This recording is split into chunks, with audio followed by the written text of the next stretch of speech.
இன்றைக்கு கர்த்தருடைய கிருபையினால ஒரு நன்மை நடந்துருச்சுன்னா அடுத்தது ஒரு பிரச்சனை நமக்கு வரும்போது அதை குறித்து கவலைப்படக்கூடாது. இன்றைக்கு என்னுடைய தேவையை சந்தித்த தேவன் அந்த பிரச்சனையும் அந்த போராட்டத்திலிருந்து விடுதலை பண்ணுவார் என்ற நம்பிக்கை இருக்கணும். உலக மனிதனை போல நீங்கள் இருக்காதீங்க. இயேசு கிறிஸ்துவை அறியாத அஞ்ஞானிகளை போல நீங்க கவலைப்பட. எல்லாம் இங்க பாருங்க, என்னை நேசிக்கக்கூடிய என்னுடைய பிள்ளை, என்னை விசுவாசிக்கக்கூடிய என்னுடைய பிள்ளை, என்னை அனுதினமும் நம்பிட்டு இருக்கிற என்னுடைய பிள்ளைகளுக்கு என்னென்ன அனுதினமும் தேவை என்பதை யார் அறிஞ்சிருக்கிறாமா? பரமபிதா அறிந்திருக்கிறார். அப்ப பரமபிதா அறிந்திருக்கும் போது நீங்க செய்ய வேண்டியது என்ன?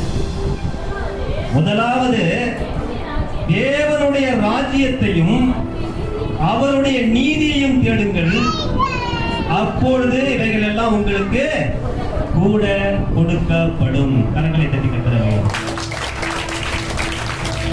தேவன் உங்களிடத்தில் கேட்கக்கூடியது ஒன்னே ஒன்றுதான், என்னை நீங்கள் தேடுங்கள். எப்படி தேடணுமா?